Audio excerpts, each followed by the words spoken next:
Good morning students, welcome back to class 7 science session. So we are at chapter 16 which is water a precious resource. अब हम इसमें अभी तक क्या पढ़ चुके हैं स्टूडेंट्स कि वाटर हम एक्चुअली में कैसे कैसे यूज़ करते हैं, कितना अमाउंट में यूज़ करते हैं, गवर्नमेंट कैसे अवेयर है इस चीज़ पे या कैसे गवर्नमेंट लोगों को अवेयर करना चाहती है, how much water is available, कितना वाटर अभी हमारे पास अवेलेबल है, बहुत कम फ्रेश वाटर हमारे पास अवेलेबल हो पाता है। फॉर्म्स ऑफ वाटर हमने लास्ट सेशन में स्टार्ट किया था और अब हम इसमें से थोड़ा सा पार्ट वाटर साइकिल का मैंने आपको ऐसे ही ब्रीफली समझा दिया था, थोड़ा हम अभी डिस्कस और कर लेंगे। वी आर एट एक्टिविटी 16.4 जिसमें वाटर साइकिल के सारे प्रोसेसेस जो हैं हम उसके बारे में अब हम इस चैप्टर में इस सेशन में पढ़ेंगे। So let's start. Figure 16.5 shows the process involved in the water cycle. They are labeled by numbers. Match these numbers with the process given in the jumble words. अब हम jumble up words में जो इन्होंने दे रखा है, ये जो नीचे jumble up words दे रखे हैं, हमें इसमें उन्हीं 1 या 2 नंबर्स को रिलेट करके इसमें लिखना है, जो कि आप करेंगे क्योंकि इससे पहले वाले सेशन में मैं आपको समझा चुकी थी what are the processes of या what are the processes involved in water cycle. तो ये आप अपनी कॉपी में करके रखेंगे, जब आप आएंगे तब हम ये इस चीज़ पे डिस्कस करेंगे। Most town and cities have water supply system maintained by the civic bodies. जो काफ़ी सारी ऐसे टाउन्स और सिटीज़ हैं जहाँ पे वाटर सप्लाई सिस्टम जो है वो मेंटेन सिविक्स बॉडीज से मैनेज किया गया है। The water is drawn from the nearby lakes, rivers, ponds and wells. कहाँ से पानी आता है? अभी हमारे यहाँ पे भी जो पानी आता है हम देखते हैं जो सप्लाई आता है वो भी किसी रिवर, पॉन्ड, लेक से ही आता है, ठीक है। The water is supplied through a network of pipes. कैसे? जो लेक या रिवर या पॉन्ड है वहाँ से क्या होता है, पाइप का सप्लाई आता है, वो एक पाइप का सप्लाई जाता है जहाँ जिस कॉलोनी में उसको पहुँचाना होता है। फर्दर वो एक नेटवर्क स्पाइडर की तरह, स्पाइडर का जो नेटवर्क होता है उसी तरह एक नेटवर्क से स्प्रेड होता है, ठीक है। वो नेटवर्क हर एक घर तक जाता है पाइप का और फिर हमें वाटर सप्लाई करता है। तो ये सारा सिस्टम पाइप का सप्लाई या नेटवर्क रहता है। Many villages do not have such a water supply system. अभी काफ़ी ऐसे विलेजेस हैं जहाँ पे इस तरीके का वाटर सिस्टम अवेलेबल नहीं हो पाता है, जहाँ पे वाटर पाइप्स या नेटवर्क ऑफ पाइप्स नहीं होते हैं। तो स्टूडेंट्स वहाँ पे एक्चुअली में लोग कैसे करते होंगे? अगर वाटर सिस्टम नहीं है, पाइप सिस्टम नहीं है तो कैसे करेंगे? तो स्टूडेंट अब जो लोग हैं उनको विलेजर्स को पानी तो चाहिए, obviously it is very common कि पानी तो उन्हें चाहिए ही चाहिए। तो वो लोग क्या करते हैं स्टूडेंट्स कि डायरेक्ट जो सोर्स होता है वहाँ से पानी खुद लेके आते हैं क्योंकि पाइप सिस्टम नहीं है।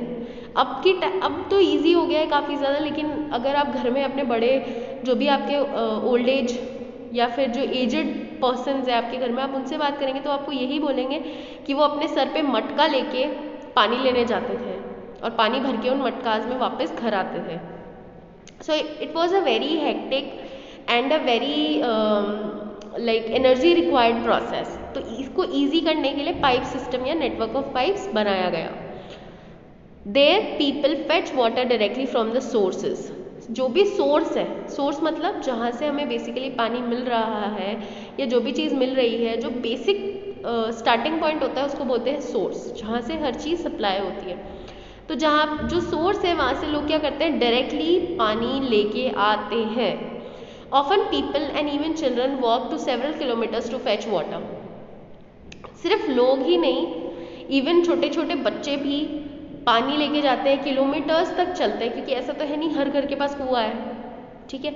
तो जहाँ पे भी सोर्स होगा या लेक होगा, पॉन्ड होगा या वेल होगा, तो वो क्या करते हैं, वहाँ तक जाते हैं, वहाँ से मटके या बाल्टी या जो भी बकेट्स वगैरह मटकाज होते हैं वो भर के वो लेके आते हैं। The children suffers a lot.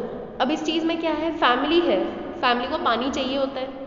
Ladies या जो पीपल हैं वो इतना पानी नहीं लेके आ पाते हैं क्योंकि जेंट्स जो होते हैं वो तो वर्क पे जाते हैं, जो फीमेल्स होती हैं वो इतना पानी लेके नहीं आ पाती हैं। तो वो क्या करती है, अपने साथ अपने बच्चों को भी ले जाती हैं। उस चीज़ से सबसे ज़्यादा कौन सफ़र करता है? बच्चे सफ़र करते हैं, बिकॉज उन्हें काफ़ी पढ़ना पड़ता है, पढ़ना चाहिए, बच्चों को पढ़ना पड़ता है, लेकिन क्या होता है वो टाइम उनके कहाँ यूटिलाइज आ रहा है, पानी लेके आने में यूटिलाइज आ रहा है। ना वो स्कूल जा पाते हैं, ना वो अपने ना वो स्कूल जा पाते हैं, ना वो पढ़ पाते हैं, सिर्फ इसी काम में लगे रहते हैं। So it is very, the children suffer a lot, ठीक है। They cannot attend school regularly since they spend hours in fetching water. घंटों लग जाते हैं पानी लेके आने में. लेडीज पूरा ग्रुप बनाती हैं और साथ में पानी लेने जाती हैं. उस चक्कर में कई सारे घंटे लग जाते हैं जाके आने में, पानी लेके आने में. इसी वजह से बच्चे काफ़ी ज़्यादा सफ़र करते हैं और रेगुलरली स्कूल नहीं जा पाते. वुमेन हैव, अब जो बूजो है वो बात कर रहा है, women have to perform a number of household chores. If they have also to spend time to fetch water is added to their burden. काफ़ी ज़्यादा काम उनको ऑलरेडी करना पड़ता है, जैसे डस्टिंग करना, स्वाइपिंग करना, या फिर cooking, washing clothes, cleaning house, everything related to household activities. But still उनके पास अगर वो घंटों पानी लेके आ पाएंगे तो उनके पास इतना बर्डन बढ़ जाएगा कि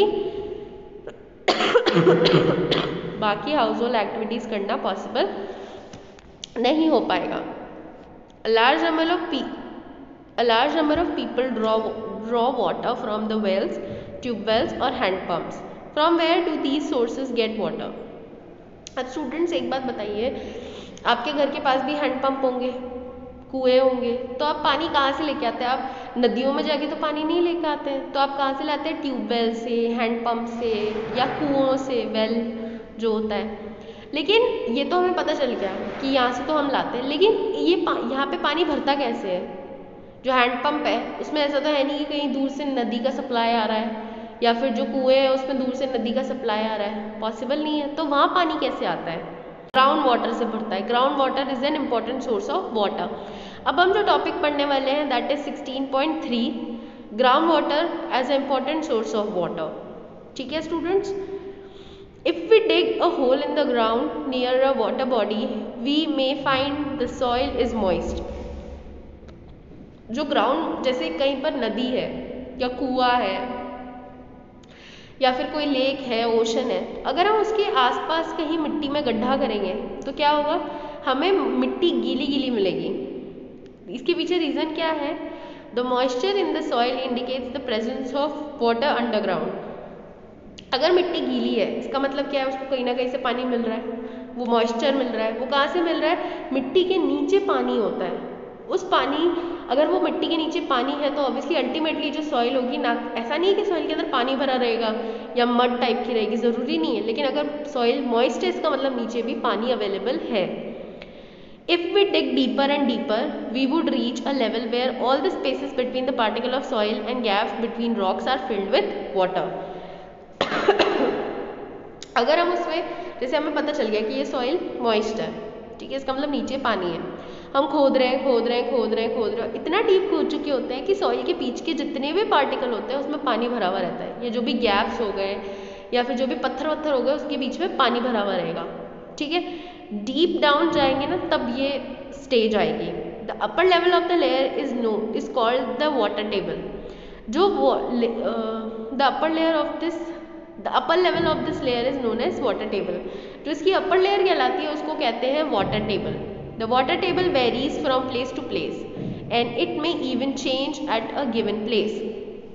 अब हर जगह सिचुएशन सेम नहीं है तो ऑब्वियसली वाटर टेबल जो है हमारी वो भी सेम नहीं होगी, अलग अलग जगह पर अलग अलग होगी. The water table may be at a depth or less than a metre और may be several metres below the ground. जो वाटर टेबल होगी वो ऐसा हो सकता है कि जहाँ पे ग्राउंड वाटर बहुत ज़्यादा अवेलेबल है या पानी बहुत ज़्यादा अवेलेबल है, वहाँ पे क्या सिस्टम रहेगा स्टूडेंट्स? जो पानी रहेगा या तो वो कुछ मीटर या 1-2 मीटर के नीचे ही मिल जाएगा, ठीक है, वाटर टेबल मिल जाएगी. अगर नहीं तो मीटर्स तक नीचे जाना पड़ेगा ग्राउंड के ताकि वो वाटर टेबल मिल सके. इससे क्या पता चलता है कि किस एरिया में कितना ग्राउंड वाटर अवेलेबल है. अगर ग्राउंड वाटर ज़्यादा है, व्हाट डज इट मीन? अगर ग्राउंड वाटर ज़्यादा है इट मीन्स कि पानी काफ़ी ज़्यादा अवेलेबल है, कम गड्ढा खोदने में ही पानी मिल रहा है. लेकिन जहाँ पे अंडरग्राउंड वाटर या ग्राउंड वाटर कम है वहाँ बहुत नीचे तक डिग करना पड़ेगा. The water found below the water table is called as ground water. जो वाटर टेबल के नीचे जो भी पानी मिलता है that is called ground water. Please underline this line, this is very important. This is the definition of water table, sorry ground water. The water found below the water table is called groundwater. What is the source of this groundwater? इस ground water का source क्या है? Students जी ये जो ground water का source है ये अब हम नेक्स्ट सेशन में पढ़ेंगे. Till then please complete your work. I will be sending you few notes. Have a nice day students. Take care of yourself. Thank you.